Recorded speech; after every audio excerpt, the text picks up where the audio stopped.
Active नहीं रहता ना, मैं रिकॉर्डिंग बंद कर देता हूँ। अब कुछ बच्चा ऐसा समझ रहा होगा रिकॉर्डिंग तो हो रहा है, बाद में भी देख सकते हैं। क्लास लाइवली के लिए मैं रिकॉर्ड बंद करना चाह रहा हूँ। Okay sir. मतलब एक माइंड पे आता है ना, बाद में भी देख सकते हैं रिकॉर्ड है बोल के। जी सर, वो सर मेन ये नहीं करता सर, जो पीपीटी जो गूगल क्लासरूम में देते हैं ना सर, वो सबसे अच्छा है, वही है सर।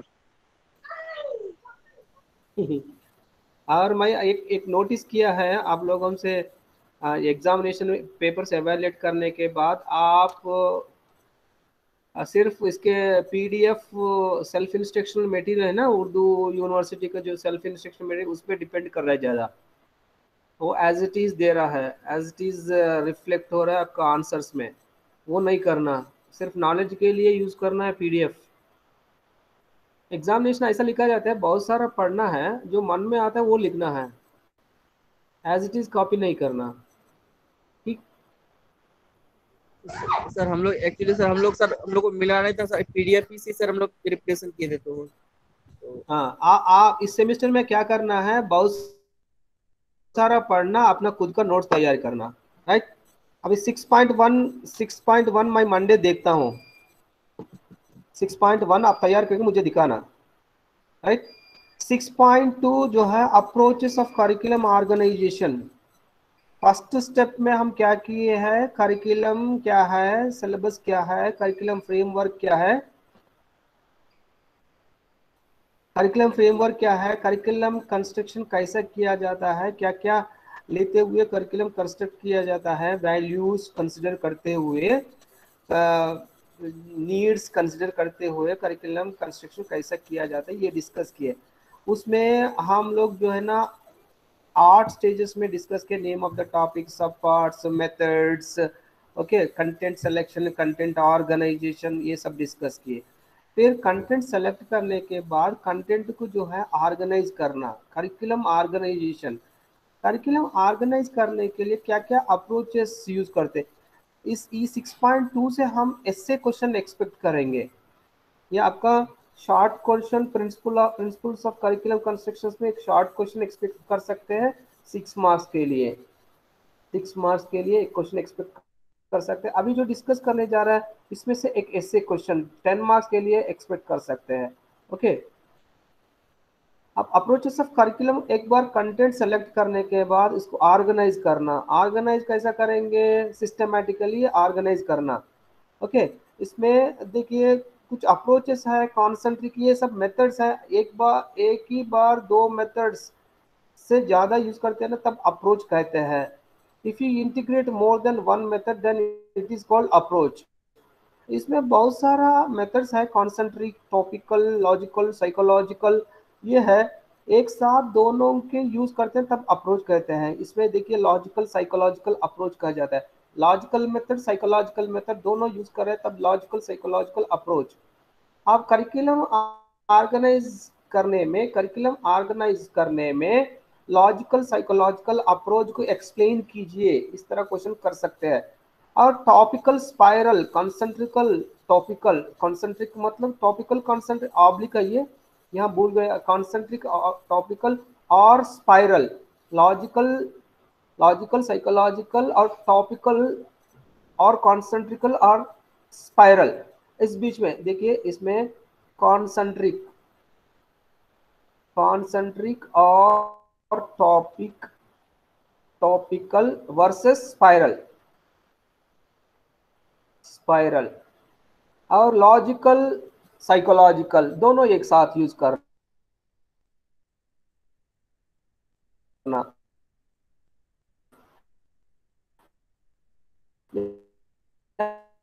यहाँ इस तरह पूछ सकते हैं, लॉजिकल साइकोलॉजिकल अप्रोच के बारे में, करिकुलम ऑर्गेनाइज करने में, करिकुलम ऑर्गेनाइज में लॉजिकल साइकोलॉजिकल अप्रोच के बारे में एक्सप्लेन कीजिए। नहीं तो अप्रोचेस ऑफ करिकुलम ऑर्गेनाइजेशन, तब आप दोनों लिखना, concentrical versus spiral and logical logical versus psychological, ये दोनों लिखना। मतलब क्वेश्चन कैसा किया जाता है ये देखना। ओके। सपोज बिना नाम से पूछा जाता है, लॉजिकल साइकोलॉजिकल नाम से नहीं पूछा जाता है, सिर्फ अप्रोचेस ऑफ करिकुलम ऑर्गेनाइजेशन पूछा जाता है, तब जो है ये दोनों लिखना, ये भी लिखना, ये भी लिखना। अगर आप ये लिखा आपको 50% मार्क्स 5 मार्क्स मिलता। सिर्फ लॉजिकल साइकोलॉजिकल लिखा, कॉन्सेंट्रिकल स्पाइरल नहीं लिखा, आपको 5 मार्क्स ही मिलेगा। फिर अब जनरल क्वेश्चन पूछा गया, नहीं तो स्पेसिफिक क्वेश्चन पूछा गया। लॉजिकल साइकोलॉजिकल नाम से पूछा, नहीं तो approaches of curriculum, approaches of list the approaches of curriculum organisation. इसमें क्या क्या आता है, concentrical versus spiral and logical versus psychological, ये दोनों लिखना, तब इसका 5 मार्क्स इसका 5 मार्क्स मिलके 10 मार्क्स आता। ओके ये इसमें देखिए अप्रोचेस ऑफ करिकुलम ऑर्गेनाइजेशन में देखिए कल हम ये डिस्कस किए, फिर कंटेंट सेलेक्ट करने के बाद ऑर्गेनाइजेशन इस तरह करते हैं, जैसा name of the topic, sub parts, और इसको कैसा पढ़ना, कैसा सीखना है, और दूसरा सब्जेक्ट में कैसा कोरिलेट कर सकते हैं, क्या मटेरियल यूज कर सकते हैं, एक्टिविटीज कैसा टेकअप कर सकते हैं, उसको डे टू डे लाइफ में कैसा अप्लाई कर सकते हैं, 8 स्टेज में हम डिस्कस किए कंटेंट ऑर्गेनाइज करने के लिए। फिर approaches to curriculum construction, curriculum organization में देखिए after topics have been selected, एक बार टॉपिक सेलेक्ट करने के बाद and according to relevant fundamental principles the work of arrangement of the topic starts। एक बार कंटेंट सेलेक्ट करने के बाद कंटेंट ऑर्गेनाइज करना, कैसा ऑर्गेनाइज करना, कहाँ से शुरू करना, कहाँ क्लोज करना, फिर कैसे डेवलप करना डिफरेंट क्लासेस में। अगर 6th क्लास में इंट्रोड्यूस किया, 7th क्लास को कैसा ले जाना, 8th क्लास को कैसा एक्सटेंड करना, ओके 6th क्लास में कहाँ से शुरू करना, कहाँ खत्म करना, and what should be done before and after it. Okay 7th class में 6th क्लास में डिस्कस किया, 7th क्लास में भी इसको डिस्कस कर रहा है, फिर 6th क्लास में शुरू में कैसा करना, 7th क्लास में कैसे शुरू करना, कैसे एंड करना। ना how much of it should be taught at A time, कितना टाइम में कंप्लीट कर सकते हैं, ये सब कंसिडर करते हुए कंटेंट को ऑर्गेनाइज करते हैं। कंटेंट सेलेक्ट करना, फिर कंटेंट को ऑर्गेनाइज करना। कंटेंट ऑर्गेनाइज करने में कहाँ से शुरू करना, कहाँ खत्म करना, और फिर आगे क्लासेस में कैसा जो है लेकर जाना है, फिर जो शुरू करने से पहले कैसा इसको डेवलप करना, फिर खत्म होने के बाद कैसा एवेल्युएट करना, आगे क्लास में कैसा रिकॉल करना, ये सब कंसिडर करते हुए करिकुलम को ऑर्गेनाइज करते हैं, राइट। इसमें all these and many more similar requirements have to be met through proper arrangement of the matter। properly content को अरेंज करना, अरेंज करने के लिए to arrange the matter or content, इसमें कुछ अप्रोचेस है, ये है logical, psychological, topical, concentrical and spiral. Okay content को सेलेक्ट किए, कहाँ शुरू करना, कहाँ खत्म करना, कितना रखना, क्लासेस को जो कैसा डेवलप करना, जब शुरू करते वक्त क्या डिस्कस करना, खत्म होने के बाद कैसा खत्म करना, फिर आगे क्लास में इसको कैसा रिकॉल करना, पढ़ाने में कितना टाइम लगेगा, ये सब अरेंज करने में कुछ जो अप्रोचेस हम यूज करते हैं करिकुलम ऑर्गेनाइज करने में, वो है logical, psychological, topical and concentrical. देखिए लॉजिकल साइकोलॉजिकल डिस्कस करेंगे। देखिए in the development of particular branch of mathematics, the mathematics is chiefly concerned with logical and rigorous treatment of the subject matter. देखिए mathematics, nature of the mathematics is logic. Logic मतलब एक concept दूसरा concept से मिला जुला रहता है, एक कॉन्सेप्ट को एक्सटेंड करते हुए जो सब्जेक्ट मैटर डेवलप किया जाता है। इसलिए अगर फंडामेंटल समझ में नहीं आता है, मैथमेटिक्स जो है आगे समझ में नहीं आएगा। एक कॉन्सेप्ट लेते हुए एलाबरेट करते हैं, जैसे एडिशन के बाद मल्टीप्लिकेशन, सब्ट्रैक्शन, डिवीजन, इस तरह ट्रायंगल लेते हुए, ट्रायंगल से स्क्वायर, फिर रेक्टेंगल, सर्किल, एक कॉन्सेप्ट को एक्सटेंड करते हुए एक कॉन्सेप्ट दूसरा कॉन्सेप्ट के ऊपर डिपेंड होता है। ओके इस तरह मैथमेटिक्स डेवलप करने के लिए पर्टिकुलर ब्रांच ऑफ मैथमेटिक्स को डेवलप करने के लिए लॉजिकली ट्रीट करना होता है, क्योंकि मैथमेटिक्स नेचर लॉजिक है। फिर लॉजिकली अरेंज करने के लिए psychological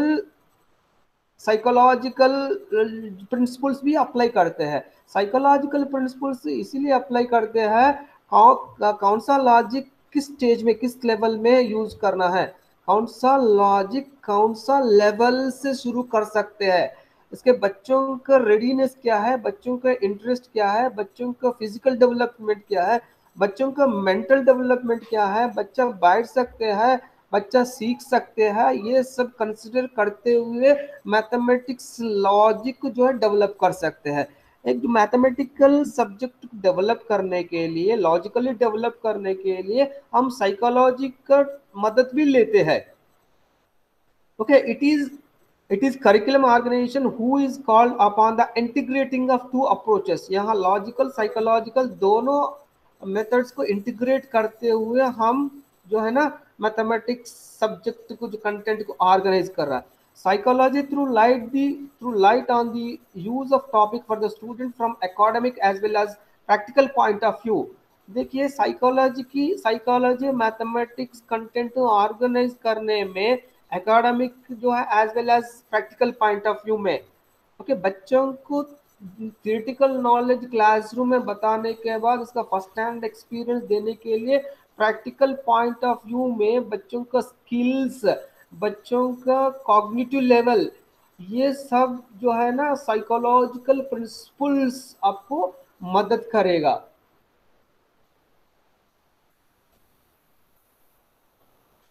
It takes into consideration the power of understanding and grasping the pupil at particular age level group। Okay, बच्चा कैसा डेवलप होता है उसी तरह कंटेंट की डेवलप करना है। एज लेवल देखते, प्राइमरी लेवल में किस तरह मैथमेटिकल कॉन्सेप्ट को इंट्रोड्यूस कर सकते हैं। अगर बच्चा मेच्योर होता है, जब मेच्योरिटी हिसाब से एज भी बढ़ता है और इनका मेंटल स्टेटस भी डेवलप होता है, एज के हिसाब से अगर मेंटल मेच्योरिटी आएंगे तब जो है डिफिकल्टी लेवल मैथमेटिक्स को इंट्रोड्यूस कर सकते हैं। देखिए कौन सा लेवल में कौन सा कंटेंट यूज करने के डिसाइड करने के लिए psychology will help to decide what kind of logic is appropriate for the pupil of a certain age and types of topics will be most suitable for the development of such logical thinking। बच्चों का logical thinking किस as में मतलब कितना रहेगा, उस हिसाब से मैथमेटिकल कंटेंट जो है यूज करते हुए फिर आपको आगे लेकर जाता है। उसके लिए आपका साइकोलॉजी सब्जेक्ट, इसीलिए दोनों मेथड्स को यहाँ इंटीग्रेट करते हुए कंटेंट को ऑर्गेनाइज कर रहा है। एक लॉजिक है, एक साइकोलॉजी। बच्चों का इंटरेस्ट, एटीट्यूड और फिजिकल डेवलपमेंट और मेंटल डेवलपमेंट, ग्रोथ डेवलपमेंट दोनों को कंसिडर करते हुए लॉजिक को, मैथमेटिकल लॉजिक को इंट्रोड्यूस कर रहा है। अब दोनों का यूज यहाँ इस्तेमाल कर रहा है कंटेंट को organize, mathematics subject content organize करने के लिए। Logic will help in maintaining the link of sequence of topics. देखिए यहाँ टॉपिक्स को एक लॉजिकली एक सीक्वेंशियली अरेंज करने के लिए, मीनिंगफुल बताने के लिए, एक सिस्टमैटिकली अरेंज करने के लिए लॉजिक हेल्प होगा। In combination of these viewpoints can be subject matter interesting and comprehensible।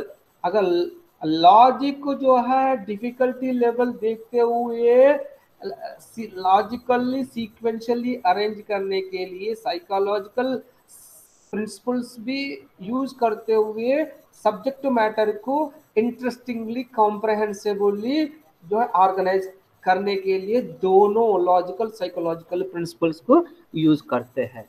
Okay, समझ में आया? Hello hello, yes sir. एक बार यस मैं चेक सर। करता हूँ इंटरनेट आ गया, इंटरनेट आ गया है, कनेक्ट करता हूँ।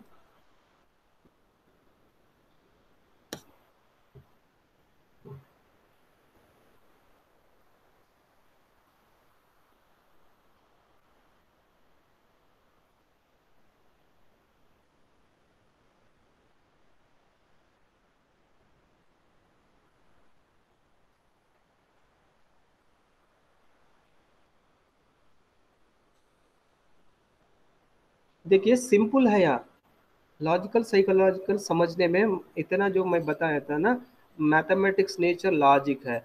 इसमें लॉजिक मतलब एक लॉजिक दूसरा लॉजिक लिंक करने के लिए, मैथमेटिक्स डेवलप करने के लिए साइकोलॉजिकल मदद भी लेते हैं, क्योंकि किस लेवल में किस तरह लॉजिक को इंट्रोड्यूस कर सकते हैं। ओके, किस लेवल, अगर लेवल देखा जाएगा बच्चों का ग्रोथ क्या है, डेवलप क्या है, मेच्योरिटी क्या है, ओके, उस लेवल में इस तरह लॉजिक को वहाँ इंट्रोड्यूस कर सकते हैं। उसके लिए हम अच्छा तरह कंटेंट ऑर्गेनाइज करने के लिए दोनों को एक साथ यूज कर रहा है, तब जो लॉजिकल साइकोलॉजिकल अप्रोच यूज कर रहा है। Right, okay, clear.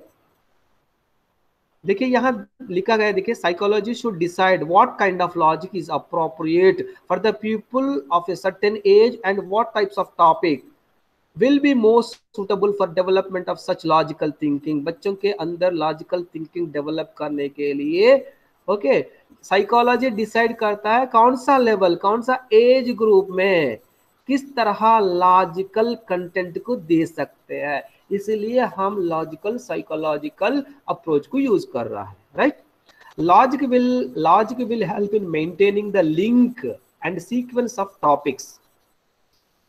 Sequence of topics में लॉजिक यूज होगा, फिर कौन सा लेवल में किस तरह लॉजिक इंट्रोड्यूस कर सकते हैं, साइकोलॉजी विल डिसाइड। तो इसीलिए लॉजिकल साइकोलॉजिकल अप्रोच यूज करते हुए करिकुलम को ऑर्गेनाइज कर रहा है। क्लियर यहां तक मुजफ्फर आलम? सर यस सर, क्लियर है ना? यस सर, क्लियर है सर। ओके, नेक्स्ट जो है टॉपिकल वर्सेस स्पाइरल। देखिए मैं सिंपल बताता हूं, टॉपिक मतलब टॉपिक के ऊपर फोकस करना, यहां टॉपिक शुरू करना, एंड करना। टॉपिक कैसा रहता है, सिंपल टू कॉम्प्लेक्स रहता है। ओके, अगर टॉपिक ले लेता है, ये नहीं देखना है टॉपिक कहां से शुरू करना कहां खत्म करना, नहीं है। आप जो टाइम दिया गया उसके ऊपर उस टाइम पे टॉपिक को कंप्लीट करना। जैसा देखिए हम लोग रेगुलर में 4 महीने डिस्कस करते सिलेबस, इसमें स्पाइरल अप्रोच यूज करते हैं। ओके, एक एक दिन एक एक कॉन्सेप्ट लेते हुए आगे बढ़ाते हैं। यहाँ डिस्टेंस मोड का भी क्लासेस चलता है, एक हफ्ता में 5 डेज में 5 यूनिट्स कंप्लीट करेंगे, एक दिन एक यूनिट। एक टॉपिक ले लेता है, टॉपिक शुरू करना, टॉपिक खत्म करना, दैट इज टॉपिकल। जैसा सिविल सर्विस कोचिंग रहता है, ओके, सिविल सर्विस ट्रेनिंग रहता है, उसमें भी एडमिनिस्ट्रेटर को एजुकेशन का बारे में, आप लोग एजुकेशन 2 साल पढ़ते हैं, फिर एडमिनिस्ट्रेटर को सिविल सर्विसेज ट्रेनिंग में एजुकेशन का बारे में एक एजुकेशन प्रोफेसर बुला के 1 घंटा में एजुकेशन का बारे में पूरा समझाना, ये that is topical. Focus is on topic,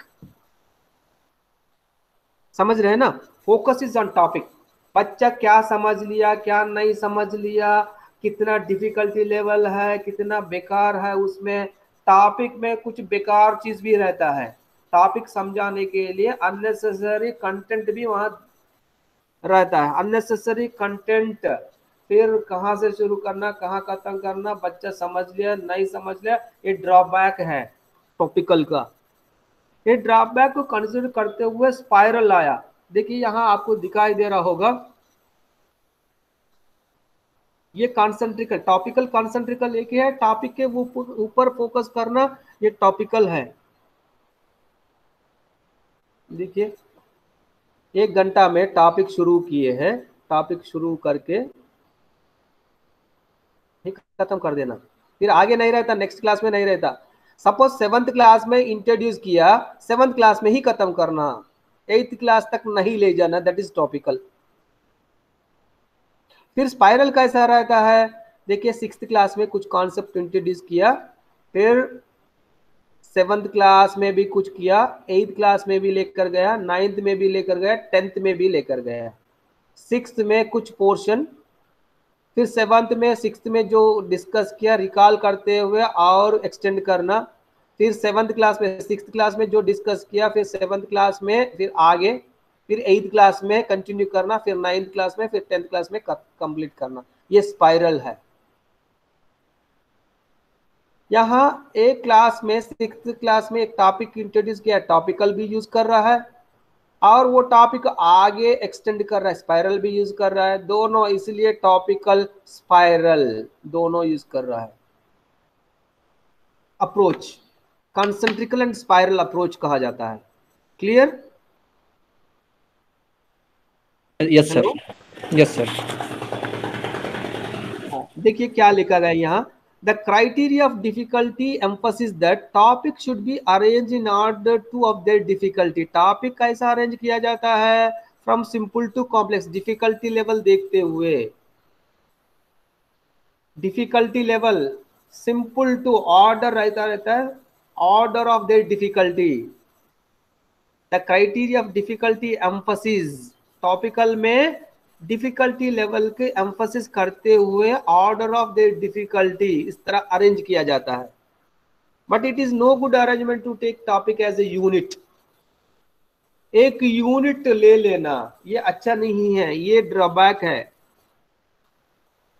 the topic should not left of done, topic ऐसा नहीं होना चाहिए आधा छोड़ दिया है।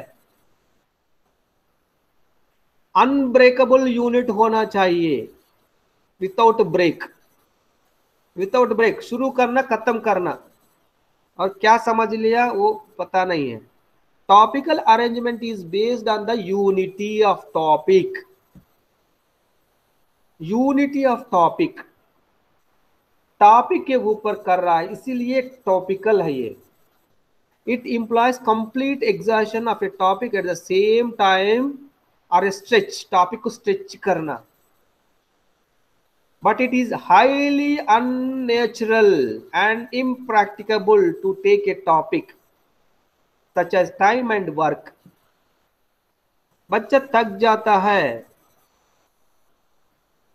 हाईली अननेचुरल है टॉपिक शुरू करना टॉपिक खत्म करना, ये अननेचुरल है। कुछ कि शुरू में जितना इंटरेस्ट में आखिरी तक उतना नहीं रहता है, शुरू में सिंपल है, आगे जैसा जैसा बढ़ता है फिर उतना डिफिकल्टी लेवल को पहुंचेंगे, और बच्चों का इंटरेस्ट धीरे धीरे कम हो जाएंगे, आपका डिफिकल्टी लेवल बढ़ते जाएंगे। Therefore it is unnatural, impracticable. इसके लिए ऑल्टरनेट सोचा गया spiral. Every topic has easy portion and also difficulty portion. Difficulty level maintain करते हुए अरेंज किया जाता है, इसीलिए कुछ पोर्शन जो है इजी रहता है, कुछ पोर्शन डिफिकल्टी रहता है। When a topic is started, its elementary introductory portion are considered to be within comprehension of class. At that stage, the difficulty portion will be certainly behind them. देखिए अगर primary level में कुछ topical approach use करते हुए लिखा गया है, content organise किया गया, उस लेवल में ये जो है कंटेंट को समझना फिजिबल नहीं है, या अननेचुरल है। Therefore the topical arrangement is defective. The chief defective is that it introduces into curriculum many irrelevant things. Topic introduce करने के लिए मैनी इररिलेवेंट थिंग्स, अननेसेसरी जोड़ दिया गया है, इसीलिए एक डिफेक्ट है। दोनों एक साथ यूज करना, कंसेंट्रिकल एंड स्पाइरल, मगर एक ही टॉपिकल यूज कर, मगर फिर भी हम लोग नॉन फॉर्मल में, डिस्टेंस एजुकेशन में, ट्रेनिंग्स प्रोग्राम्स में टॉपिकल अप्रोच यूज करते हैं कि मैच्योर लोगों के लिए टॉपिकल सूटेबल है। जैसा बच्चा ग्रोथ होता है, इनके लिए टॉपिकल सूटेबल नहीं है। दोनों यूज करना, topical and spiral. Certain portion of the topics are to be imposed on the child who is not yet mentally prepared. जो डिफिकल्टी लेवल, उस लेवल तक जो हम मेंटली तैयार नहीं है बच्चा, फिर भी हम इम्पोज कर रहा है। It does not find any immediate need of or use of the portion. जो कंटेंट दे रहा है इनको पता नहीं कहाँ यूज हो रहा है, टॉपिक आपने इंट्रोड्यूस किया गया है, जो कंटेंट आप दे रहा है उसका यूज क्या है, उस लेवल तक नहीं पहुंच गया है, उस लेवल नहीं है बच्चा, फिर आप टॉपिक शुरू किए, टॉपिक खत्म भी कर रहा है मगर उस लेवल में बच्चा नहीं है। आप बच्चे माइंड के ऊपर आप इम्पोज कर रहा है, is not at all mentally prepared to receive that particular content, और ये भी पता नहीं है कहाँ यूज होता है। ओके, इसके लिए क्या किया गया है, these are behind this compression and so he cannot substantially gain their study, he cannot appreciate them at stage। उस स्टेज में इस तरह बर्डन कंटेंट अगर दिया जाता है, इनको समझ में नहीं आता है। They are introduced to make subject matter of the topic complete and thorough। जो ऑलरेडी डेवलप्ड है, मैच्योर लोग के लिए सूट है, मगर जो बच्चों का ग्रोथ होता है, लेवल रहता है प्राइमरी, अपर प्राइमरी, सेकेंडरी, उन लोग के लिए टॉपिक सूटेबल नहीं है। Moreover, in the topical system, the topics which are dealt earlier receive no attention later, and so there every possibility they're being forgotten। क्योंकि यहाँ टॉपिक के ऊपर फोकस किया जाता है, यहाँ मकसद ये है शुरू करना, खत्म करना, फिर आगे नहीं रहता है, फिर आगे नहीं रहेगा, बच्चा भूल जाएगा। अगर टॉपिक को 6th क्लास में इंट्रोड्यूस किया, फिर 7th क्लास में भी उसको रिकॉल करते हुए एक्सटेंड कर रहा है, वो कंटिन्यूटी में रहेगा। सिर्फ 6th क्लास में ही शुरू करके 6th क्लास में ही खत्म कर दिया है, फिर 7th क्लास आने के बाद बच्चा वो जो 6th क्लास में जो पढ़ लिया है वो सब भूल जाएंगे। There is no scope for year to year revision. Topic में ईयर टू ईयर नहीं रहता, एक ही साल में खत्म होता है। There is no scope for year to year revision of any important topic. इसके लिए क्या करना होगा, every topic should be divided into parts. हर एक टॉपिक को क्या करना होगा, पार्ट्स डिवाइड करना। Those parts should be graded accordingly difficulty. जो पार्ट्स डिवाइड किया गया, कैसा ग्रेडिंग करना है, डिफिकल्टी लेवल से ग्रेडिंग करना है। Each part should be introduced at a proper stage. जो पार्ट्स डिवाइड किया है, पार्ट्स को डिफिकल्टी लेवल से अरेंज करना है। पार्ट्स को जो है प्रॉपर स्टेज में, प्राइमरी स्टेज में कौन सा टॉपिक्स देना है, सेकेंडरी लेवल में कौन सा पार्ट्स देना है। These different portions will be allotted to different classes according to their difficulty and maturity minds of the pupil। This approach is known as spiral arrangement। क्या करना, टॉपिक को पार्ट्स डिवाइड करना, parts को जो है difficulty level देखते हुए arrange करना, फिर टॉपिक को प्रॉपर स्टेज में इंट्रोड्यूस करना, फिर आगे क्लासेस के लिए डिस्ट्रीब्यूट करना, by considering the mental maturity of the students। This approach is known as spiral। Spiral is the opposite of topical arrangement, just opposite of topical। Spiral is just opposite of topical। A portion is to introduced when a sufficient background has already been prepared for it। The remaining more tedious portion are left to be done later। देखिए 6th में introduce किया, खत्म कर दिया, फिर 7th में जो 6th class में जहां एंड किया है वहां से शुरू करते, 7th क्लास में वहीं से शुरू करते, फिर एक्सटेंड करके फिर वहां छोड़ देता है। फिर जहां छोड़ दिया फिर 8th में शुरू करते हुए फिर 8th क्लास में कुछ एक्सटेंड करके फिर वहां छोड़ देता है। इस तरह 9th में, इस तरह everything is done at its proper stage and there is an opportunity for its revision also। क्योंकि 6th में एंड किया, फिर 7th में टेकअप किया, वहां रिवीजन होगा, फिर 7th में एंड किया, फिर 8th में स्टार्ट कर रहा है, वहां रिवीजन होगा। The only care which has to be taken about it is that portion should be neither too long or too short। मगर जो पार्ट ने पोर्शन ने आप डिवाइड किया, बहुत लंबा नहीं होना चाहिए, बहुत छोटा होना चाहिए, मीडियम लेंथ होना चाहिए। If the portion is small, the study will last for short period and no durable impression will be formed on the learner's mind। अगर छोटा रहता है बच्चा नेग्लेक्ट किया जाता है, अगर ज्यादा रहता है, लंबा रहता है, ज्यादा टाइम लेना पड़ता है, उससे बच्चा इंटरेस्ट लूज होगा। और छोटा भी नहीं रहना, बड़ा भी नहीं रहना, अप्रोप्रिएट लेंथ होना चाहिए, अप्रोप्रिएट स्टेज में इंट्रोड्यूस करना चाहिए, अप्रोप्रिएट रिवीजन होना चाहिए, रिकॉल करना चाहिए। इस तरह जो किया जाता है उसको स्पाइरल अप्रोच कहा जाता है। इसीलिए करिकुलम ऑर्गेनाइज करने में जो चारों, जो logical, psychological, topical and spiral, topical और कॉन्सेंट्रिकल और स्पाइरल, ये यूज करते, दीज अप्रोचेस यूज करते हुए करिकुलम जो है ऑर्गेनाइज किया जाता है। कंटेंट सेलेक्ट करने के बाद इस अप्रोचेस यूज करते हुए कंटेंट को अरेंज किया जाता है। मैथमेटिकल करिकुलम इस तरह अरेंज किया जाता है, logical, psychological, concentrical and spiral. Okay, hello, yes sir. Yes sir. समझ में आया ना? Yes sir.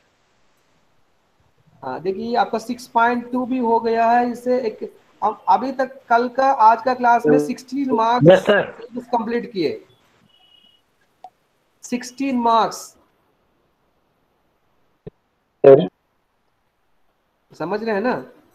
16 Yes, मार्क्स आपका 70 मार्क्स में 16 मार्क्स आपका पॉकेट में है। अभी लिख सकते हैं ना अप्रोचेस ऑफ करिकुलम ऑर्गेनाइजेशन में? बिल्कुल सर, लिख लेंगे। कंसंट्रेट लर्नर सेंटर्ड करिकुलम जो है ना, इसको कहते हैं लर्नर सेंटर्ड करिकुलम। लर्नर को जो चाहिए, लॉजिकल कंटेंट कैसा अरेंज करना, logically, psychologically, concentrical and spiral use करते हुए। तो आप मैथमेटिक्स टेक्स्ट बुक देख लीजिए, यानी स्कूल रिलेटेड टेक्स्ट बुक ले लीजिए, यही फॉलो करते हैं।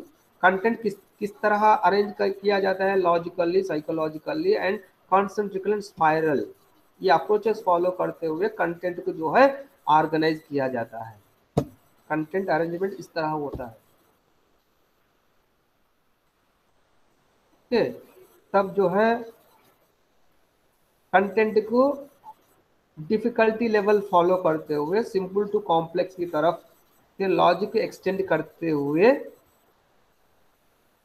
ये अप्रोचेस फॉलो करते हुए curriculum planners, syllabus committee, text book committee content को इस तरह सेलेक्ट करके ऑर्गेनाइज किया जाता है। तब जो है कंटेंट मीनिंगफुल रहेगा। ओके, नेक्स्ट क्लास में हम behaviouristic constructivist approach, curriculum trend कैसा बदल रहा है, करिकुलम कैसा बदल रहा है। पहले सब्जेक्ट सेंटर्ड है, सब्जेक्ट के ऊपर फोकस करता था, टीचर आके पढ़ाई करते थे, टीचर जो भी पढ़ाते हैं वो याद रखना है, और यहाँ टीचर एक्टिव है, बच्चा पैसिव है। बच्चे क्या सीख रहा है, क्या समझ रहा है, ये सब नहीं जानता है, सिर्फ ईयर एंड में एग्जामिनेशन ले लेता है, वो भी नॉलेज रिकॉल करके याद रख के लिखना। ये सब्जेक्ट सेंटर्ड है। फिर सब्जेक्ट सेंटर्ड से बिहेवियरिस्टिक, फिर बाद में ये चेंजेस आता है, बच्चे को किस तरह नॉलेज होना चाहिए, किस तरह बिहेवियर चेंजेस होना चाहिए, ये बिहेवियरिस्टिक हो गया। फिर कंस्ट्रक्टिविस्ट, नॉलेज कंस्ट्रक्ट करने में टीचर स्टूडेंट दोनों एक्टिव होते हुए, एक दूसरे को एंगेज करते हुए, इंटरेक्ट करते हुए नॉलेज कंस्ट्रक्ट करना, कंस्ट्रक्टिविज्म इस ट्रेंड फॉलो कर रहा है। पहले सब्जेक्ट सेंटर्ड है, फिर बिहेवियरिस्टिक, फिर कंस्ट्रक्टिविज्म। ये नेक्स्ट क्लास में डिस्कस करेंगे, ये भी इंपॉर्टेंट है। ओके, आपका 50% ऑफ द फर्स्ट यूनिट आपका कंप्लीट हो गया है। Yes sir. Clear? Next class Yes, में sir. Subject centred, behaviouristic and constructivist approach discuss करेंगे। ट्रेंड, करिकुलम ट्रेंड कैसा चेंज हो रहा है। अभी कंस्ट्रक्टिविस्ट अप्रोच यूज कर रहा है हम लोग। Yes sir. पहले सब्जेक्ट सेंटर्ड यूज करता था, उसमें सिर्फ कंटेंट इस तरह ऑर्गेनाइज करके, मतलब माइंड रिलेटेड है, उसमें प्रोजेक्ट वर्क नहीं रहता, असाइनमेंट नहीं रहता है। ओके, और जो गुरुकुलास में होता ना, गुरुकुलास में जो होता था वही है सब्जेक्ट सेंटर्ड। फिर इसके बाद बच्चों को क्या चाहिए, बच्चों का बिहेवियर किस तरह बिहेव होता, बिहेवियरिस्टिक। फिर इसके बाद अभी जो चल रहा है कंस्ट्रक्टिविस्ट अप्रोच। इसमें टीचर स्टूडेंट डायलॉग ज़्यादा रहता है, और स्टूडेंट को जो है मौका दिया जाता है, अपॉर्चुनिटी दिया जाता है, बच्चों को एंगेज किया जाता है, बच्चों को एक्टिव लर्नर के लिए कंस्ट्रक्टिविस्ट अप्रोच यूज किया जाता है। इस तरह करिकुलम जो है बदलते रहा, subject centre to behavioristic, behavioristic to constructive. ये नेक्स्ट क्लास में डिस्कस करेंगे। Okay, I will stop here, attendance ले लेता हूँ।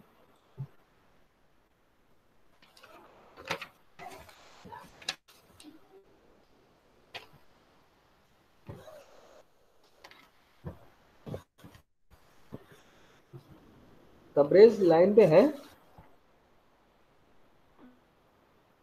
Yes sir. फाइजल साहब,